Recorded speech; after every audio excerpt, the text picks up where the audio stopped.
So you can see behind me here a lot of resources, especially when you're talking about a small town like Ninkii City. Police out here this evening, for what we understand, a whole family found dead inside that home. And this neighborhood around here, very tight-knit, the neighbors knowing each other. I've had a chance to speak to some neighbors telling me that this family was very welcoming to them. They honestly did not sense, that there might be something that could happen here. And this is what we know so far in this investigation. nin xaaskiisa oo furiin ka dalbatay darteed u laayay qoyskiisa oo dhan. booliiska dalka Mareykanka ayaa sheegay nin 42 jir ah oo ku noolaa gobolka Utah ee dalka Mareykanka xaaskiisa oo furiin ka dalbatay darteed inuu u dilay 7 qof oo qoyskiisa ka wada tirsan ka hor inta uu isagu isdilin. maalinta masiibadu dhacday ilaa habeen barkii waxaa la arkayay hay'adaha amniga qaybahooda kala duwan iyo gargaarka degdega ah magaaladaasi oo uu sii qulqulayo xaafadda qoyska lagu laayay. maydka 8 qof ayaa Arbacadii laga helay guri ku yaala miyiga magaalada Inok xilli la sameynayay baaritaan ku aadan badqabka guryaha. boolisku waxay sheegeen dadka uu ninkaasi dilay inay isugu jiraan xaaskiisa furiinka ka dalbatay 5 caruur ah uu isagu dhalay iyo hooyadii dhashay xaaskiisa. maamulaha magaaladaasi Rob Dodson wuxuu sheegay 8,000 oo qof oo magaaladaasi ku nool inay falkaasi la argagaxeen. shir jaraa'id oo maalintii shalay ahayd ay si wada jir ah u qabteen maamulka magaaladaasi waxay ku sheegeen ninka wax dilay oo lagu magacaabo Michael Haggett dadiisuna tahay 42 jir oo ka shaqeeya shirkad Aymis wuxuu marka hore rasaas ku furay xaaskiisa Tosha oo 40 jir ah, hooyadii dhashay xaaskiisa oo lagu magacaabo Gail Earl oo 78 jir ah iyo 5 caruur ah uu isagu dhalay ka hor inta uu gacantiisa ka isku dilin. 5 caruurta uu ninkaasi dilay oo aan magacyadooda la shaacin ayaa isugu jira 3 gabdhood oo ay dadoodu tahay 17, 12 iyo 7 jir iyo 2 wiil oo ay dadoodu tahay 7 jir iyo 4 jir. maamulaha magaalada Inok Rob Dodson wuxuu sheegay maydka dadkaasi la laayay inay boolisku heleen maalintii Arbacada oo ay saacadu ahayd 5 galabnimo xilliga Mareykanka kadib markii uu qof ku soo wargeliyay booliska. maadaama ay ka habsaantay haweeneyda ballan ay lahaydayn gurigeeda la hubiyo si loo ogaado waxa ku dhacay. Dodson wuxuu intaa ku daray qof kasta oo ka mid ah dadkaasi la laayay inay jirkooda ka muuqatay nabarrada ay u geysteen rasaasta lala dhacay.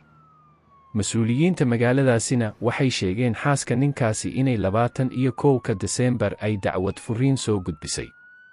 Tosha waxay ahayd qof naxariis badan oo dabci wanaagna u dhalatay oo ay jirin weligeed cid dhibaata ka soo sheegatay, ayay tiri haweeney la dilay saaxiibteed Tina Brown oo u warrantay warbaahinta.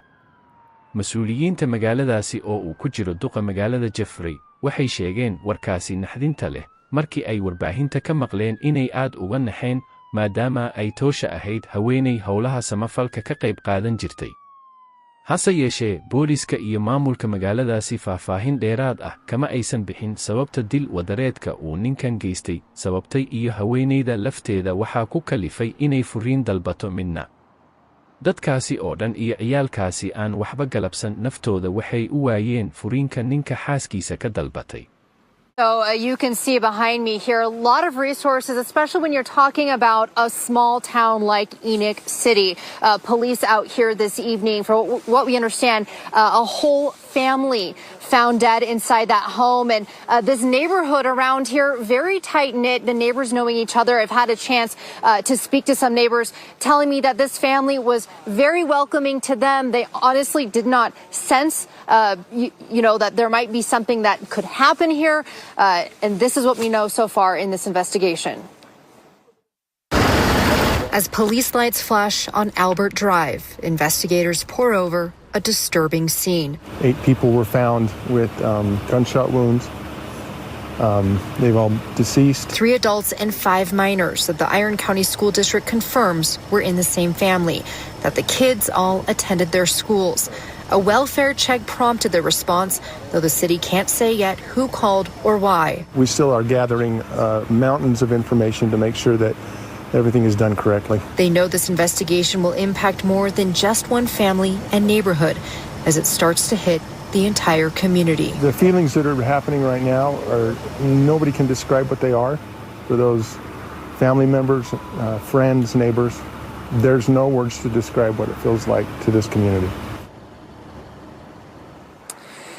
Yeah, and for some people, honestly, right now, it's just kind of shock. It's just disbelief really hasn't set in. They said it was a family of 7 who lived in that home. Obviously, 8 people were found. So hopefully we'll get some more detail on that. But, neighbors telling me that not only was this family welcoming to them, they actually hosted a walkabout for the neighborhood this past summer. Very involved in their local community here.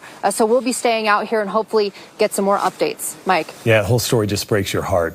All right, Lauren, thank you. Iron County School District tonight breaking the news to parents. They confirm 5 students in their schools were among those found dead. The district saying in a letter to parents tonight, the loss is sure to raise many emotions and that they will have counselors available for any student who may need or want help surrounding this loss. Tonight, those who knew the victims are in disbelief that something like this could happen to their community. News specialist Ashley Moser has that perspective and also some insight on how police will be working this case. Ashley, what are they telling you? Well, Debbie, we'll get to that portion in just a second, but the people that I've spoke with on the phone, the community members in Enoch, say that this family was a typical loving LDS family, very, very active in the community. We are choosing not to identify them tonight. Now, we are told that the father was an insurance agent, but the wife recently filed for divorce. We were able to confirm that through court records.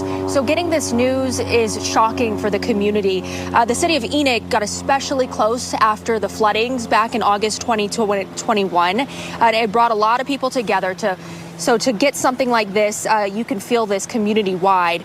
A smaller city, population of about 8,000. Now, the police department is obviously going to be very, very busy with this investigation. We spoke with Chris Bertram, a retired police chief who is now a private investigator and teaches criminal justice. Now, he says the department will have about 7 to 8 officers along with their chief. But with the number of people killed in this incident, it's likely for the police department to ask for outside assistance. You're probably going to ask for some help. You're going to ask for help. I mean, Iron County's got a sheriff's office, Cedar City's got a police department, larger, organizations than Enoch City, and they have the possibility of bringing in the state police. State Bureau of Investigation handles these cases quite often. Bertram also says it does depend on when these deaths happened. If they happened overnight or possibly a couple days ago, that will impact this investigation. But again, Debbie, a city in mourning tonight after losing so many young community members. It's not too often something like this hits very close to home. In fact, the Hates were my neighbors. The youngest children played in my yard with my sons.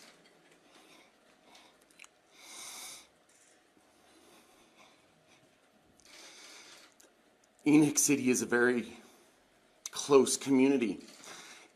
Just a few weeks ago, I was mentioning to my wife as I looked at a Zillow app that less than 1% of the homes in Enoch City were for sale. No one wants to leave here. The neighbors are good, the people are wonderful, and the efforts that we make on one another's behalf is like family. So this is a tremendous blow to many, many families who have spent many, many nights with these individuals who are now gone.